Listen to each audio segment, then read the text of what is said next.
दिल तुमसे तुम तक की कहानी अब ऐसी मोड़ पर पहुंच चुकी है जहां हर सांस डर और उम्मीद के बीच अटकी हुई है। ना किसी को अंदाजा है कि आगे क्या होने वाला है और ना ही किसी को पता है कि किसका सच कब सामने आ जाएगा।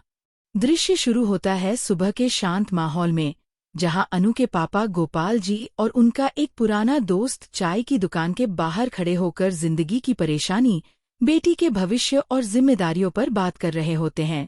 हवा में हल्की सी ठंडक और दिल में भारी बोझ। गोपाल जी हौले से कहते हैं, दुनिया की परेशानियों से लड़ते लड़ते कभी कभी लगता है थक गया हूँ। लेकिन बेटी की मुस्कान याद आती है और हिम्मत वापस आ जाती है। उनकी आंखों में पिता का दर्द साफ नजर आ रहा होता है, लेकिन तकदीर को शायद यही नहीं चाहिए था। अचानक उनका मोबाइल बजने लगता है। स्क्रीन पर एक अनजान नंबर चमकता है। गोपाल जी थोड़ी देर तक देखते रहते हैं, जैसे दिल उन्हें किसी बड़े झटके के लिए तैयार कर रहा हो। ट्रिंग ट्रिंग। आखिरकार वो कॉल उठा लेते हैं और जैसे ही दूसरी तरफ से चीखती कांपती आवाज आती है, गोपाल जी, आपकी दुकान में आग लग गई है। सब जलकर खाक हो गया। दुनिया जैसे एक पल में रुक जाती है। हवा थम जाती है। गोपाल जी के हाथ कांपते हैं और फोन नीचे गिर पड़ता है। उनकी आंखों के सामने अंधेरा छा जाता है, दिल धड़कना भूल जाता है और वह जमीन पर गिरकर बेहोश हो जाते हैं। उधर पास ही खड़ा आर्य, जो सब कुछ देख रहा होता है, पल भर के लिए घबरा जाता है। वह तुरंत गोपाल जी के पास भाग कर आता है, उनके चेहरे पर पानी छिड़कता है और हिलाकर कहता है, अंकल आंखें खोलिए, प्लीज। कुछ नहीं होगा, मैं हूं ना।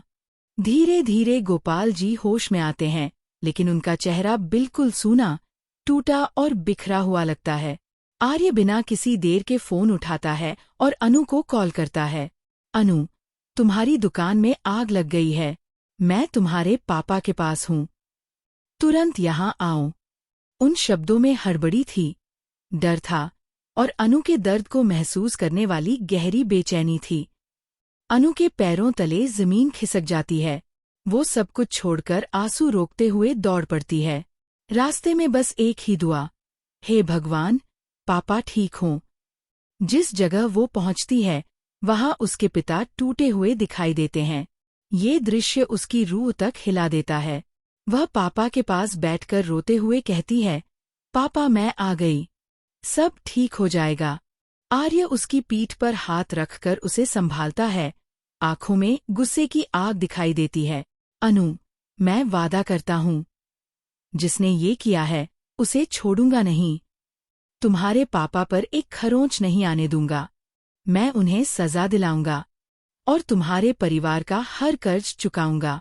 ये बातें सुनकर गोपाल जी का दिल जैसे चीर गया हो।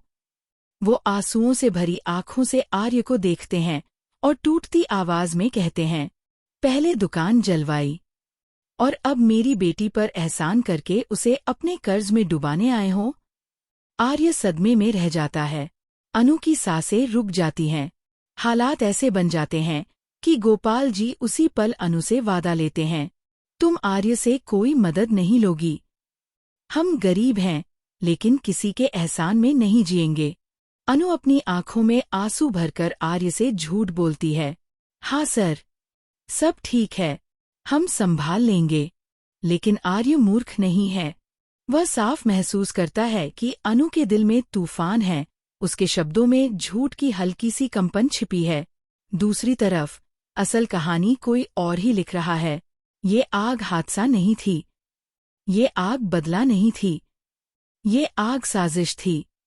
और इस खेल के मास्टरमाइंड थे रघु और दुकान का असली मालिक।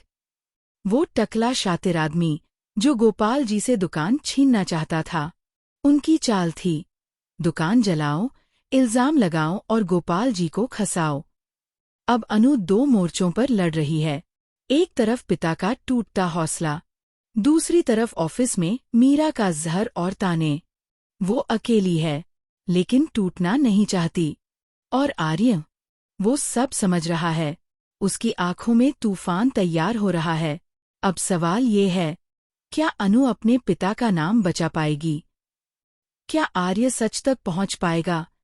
क्या ये आग सिर्फ एक शुरुआत है?